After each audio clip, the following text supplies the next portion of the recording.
Welcome to one of my most anticipated comparison videos yet. We are in a 2006 BMW E46 M3, and we're going to be comparing it to a 2011 BMW 1M. It's the battle of the BMW M cars, and I cannot wait for this one. This 06 M3 is owned by my friend Chris, and he bought it with most of the mods already done to it. I'll put the full list of mods in the video description, but some of the key items I want to point out are the MCS one-way coilovers. I've never driven on MCS. I've always been a big fan of JRZ, and MCS and JRZ are often talked about and compared in the same conversations, so I can't wait to see how this entry-level one-way MCS feels. This has an aftermarket intake. It has a Supersprint 2.5-inch exhaust leading to a Dinan muffler out back. This intake is fantastic. It makes one of the most addicting induction sounds you'll ever hear. We're on some Apex Arc 8 wheels. They're 18 by 9.5 all around. And we're on a Michelin PS4S tire. There's a slight stagger right now, 265 in the front, 275 in the back. Eventually, Chris plans to go full 265 all around. The brakes are actually from a Porsche 996 Carrera. Apparently that's a common bolt-on upgrade, but the pads, unfortunately, are just the OEM Porsche pads. A few specs about the M3.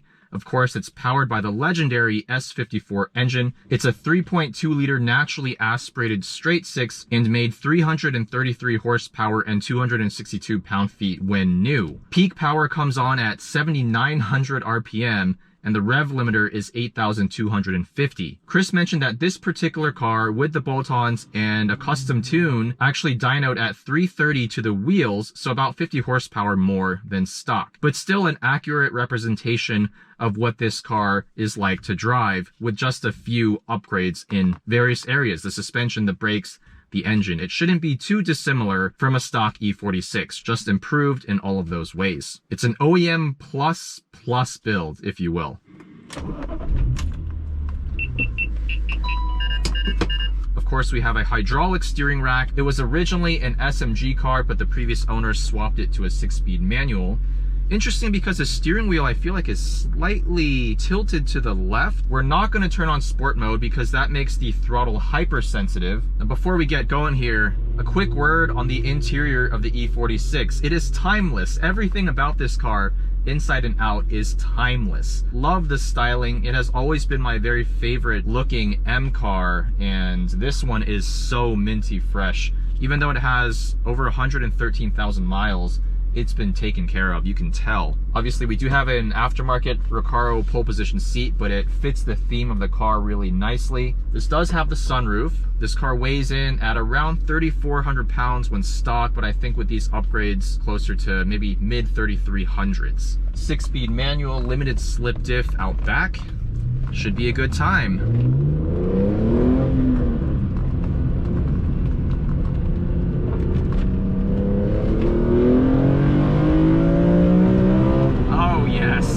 Listen to that S64 induction note.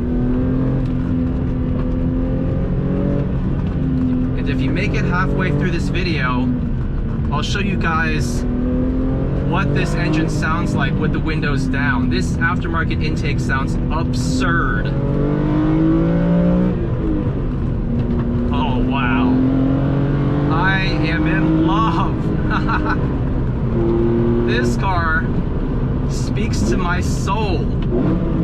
It is everything I want in a 2+2 sports coupe. Rear wheel drive, limited slip diff, delicious hydraulic steering. Steering's a little bit lighter than I would like, but that might just be due to the PS4S tire compound. But overall, excellent steering feel. Plenty of information coming in through the rack. The steering ratio is perfect, not too quick like some modern BMW racks. Easy to heel toe. High revving, naturally aspirated engine. Amazing sound, power delivery. Great throttle response. Yes, yes, yes. The brakes, they're fine, but they're not fantastic, these 996 brakes. I think just the pad upgrade would go a long way here. The manual transmission is typical BMW, little rubbery, little vague, but very, very easy to use. Oh my gosh, I need to have one of these in my garage at some point. I've always been such a big fan, but with the way that prices have been going, I found it hard to justify. But driving this one right now, I think it's worth every penny. 30 grand, 40 grand, maybe you'll even pay for a really minty one for around 50 grand. It's worth the money. This car is fantastic. Listen to this.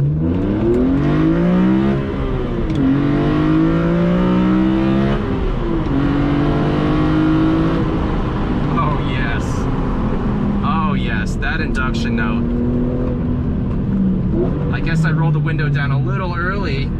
I said halfway through the video, but I just couldn't help myself.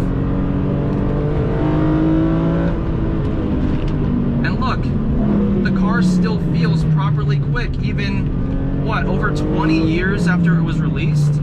This is an 06, which was the last model year, but this car came out in 2001.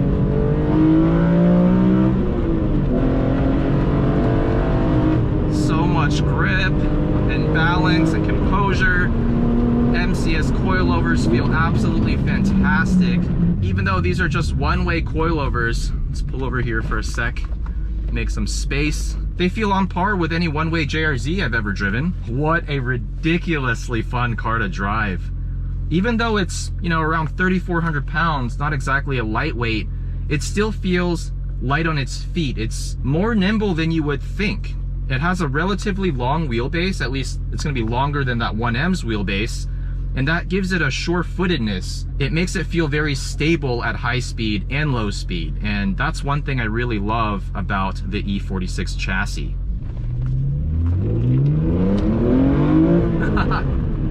Just love the power delivery of this engine.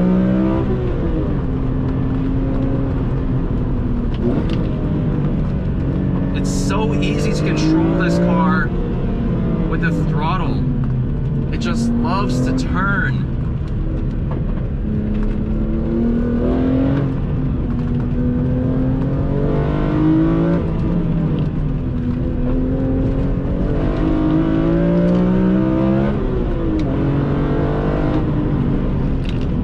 Oh man, this is so good. It's so easy to trail brake into these corners as well. The balance is just fantastic. The car even feels solidly built. You can argue all day long about rear subframe issues, vanos, etc., etc. At least there are well-documented fixes for all of those. And even if these cars aren't exactly cheap or easy to purchase and maintain, the driving experience is worth every penny. As I'm finding out right here. Oh, yes.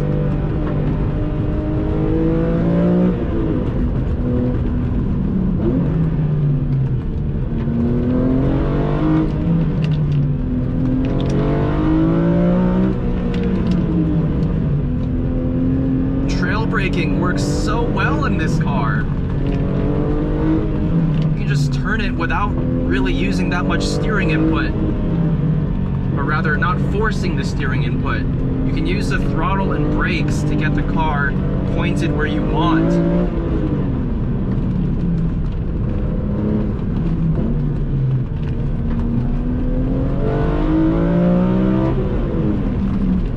Look at that, MCS coilovers. There's a reason these cost so much. The confidence it gives me to attack corners at high speed and go over bumps at the same time, it lets me drive harder. A proper set of dampers is 100% worth the money, as long as you know how to set them up. You don't want to slam the car. It doesn't matter how expensive your dampers are at that point. You need proper suspension travel. Chris mentioned that after he bought the car, he raised it up a bit, and that completely transformed the ride quality and handling.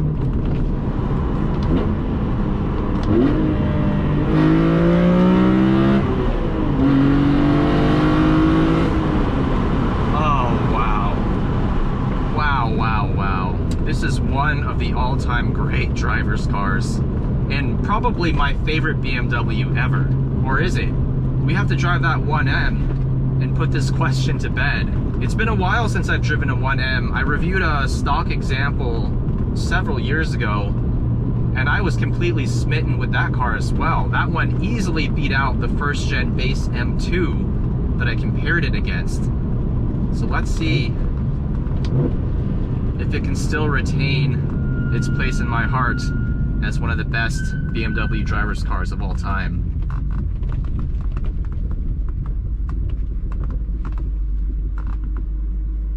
Oh, just fantastic.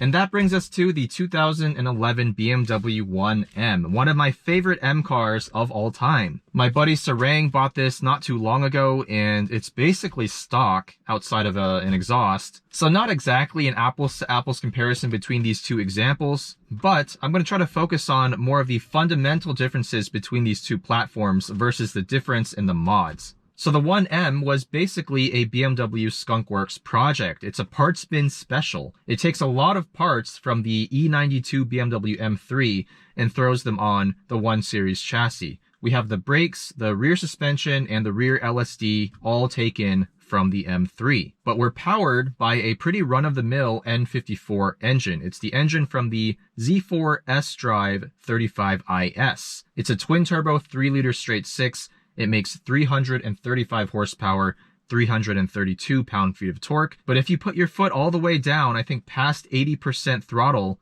you'll get 369 pound-feet of overboost for a few seconds. This car's a little bit lighter than the E46 actually, so around 3,300 pounds. We also have front McPherson strut suspension, multi-link rear, same as the E46, rear limited slip differential, 6-speed manual transmission, and hydraulic steering. Of course, with the M2, the F87 generation, and subsequent M2 generations, we lost the beautiful hydraulic steering and went to EPS. So let's talk pricing for a moment, because a minty fresh low mileage E46 will run you around $40,000 to $50,000. Of course, you can find some more beat up high mileage examples for around $30,000. Whereas the 1M, because it's such a limited production car, these command a much higher asking price, typically $60,000 to $75,000. So it is more of a collectible, but is it a better driving experience?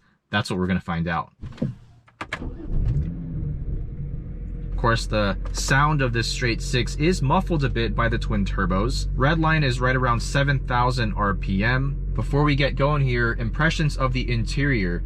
It feels modern, much more modern than that E46, but not necessarily nicer. I do really like the Alcantara along the dash and the doors, the shift boot, and just under the e-brake. But I would say the overall choice of materials outside of the Alcantara and the stitching doesn't feel that great.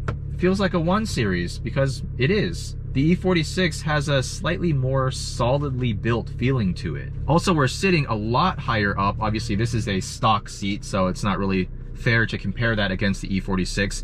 But looking at the cars side by side, the 1M sits much, much higher up. And yet it's shorter and has a shorter wheelbase. Love the look of the 1M overall. From the outside, it's like a little bulldog. This one in Valencia orange, that is the color to get. You can also get it in white or black, but Valencia orange has got to be my favorite color for a 1M. I wish they actually made the E46 with this color option. All right, enough talk. Let's put it into M mode, which heightens the throttle response. Much quieter engine right away. Ooh, but that torque, that's something that E46 could never dream of having. At least not a naturally aspirated one. Love the blow-off valve noises. Oh yes, this is a quick car. Despite that E46 having around 50 horsepower more than stock, I wouldn't say this feels any slower in a straight line. So much torque from this N54. There is a little bit of lag down low, but you keep the RPMs above around 3,000 and you have plenty of grunt all the way to 7,000 RPM. Oh my god, this car is quick, and the steering is excellent. can't believe I'm saying this, but I might just prefer the steering of the 1M. That's actually surprising to me, but it's one thing in specific that I do prefer, and that's the weighting. It has a more hefty feel in the corners. It loads up a bit more. We're also on a Michelin PS4S tire, but this one is the BMW spec, which apparently has closer to a Cup 2 track tire compound on the outside edges. So when you're driving it hard, more grip, more steering feel. But when you're just rolling around at normal speeds, not putting a lot of lateral load on the tires, they feel like a normal PS4S. Little straight line pull.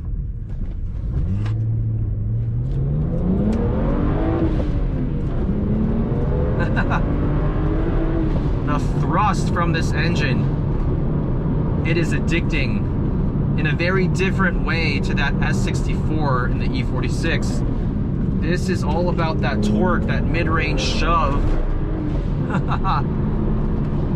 Less about that high RPM shriek. You actually don't need to wind this engine out to redline. It's perfectly happy being shifted at 6,000 RPM.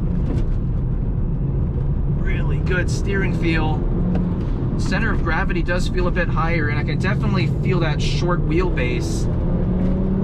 Car's a little bit more pointy, but also a little bit less stable feeling. Brakes feel really good. They're from the E82 M3.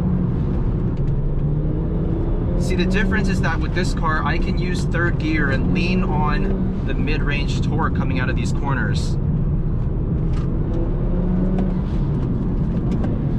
Easy to heel toe. Throttle response is still really good.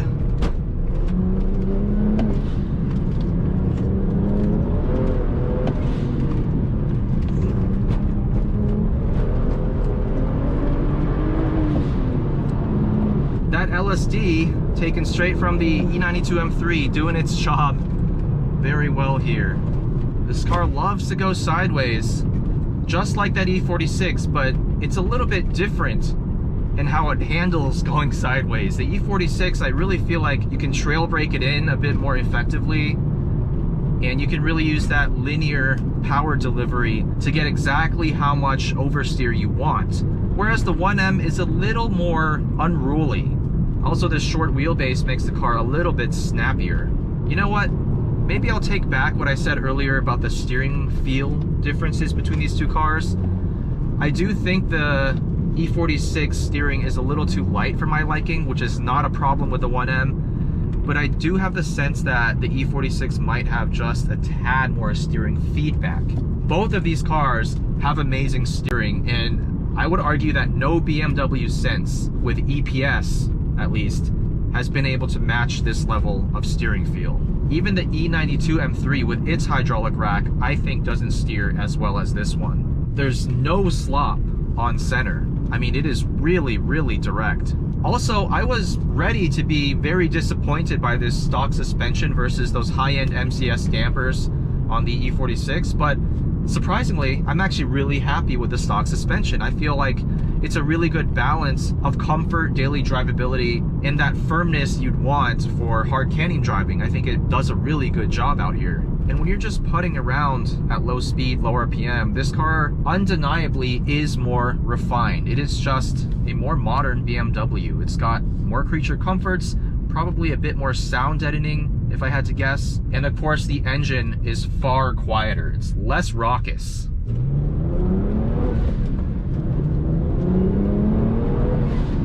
So which car do I prefer? Well, if they were the same price in today's market, it would be a much trickier question. The two cars have a lot of similarities, obviously.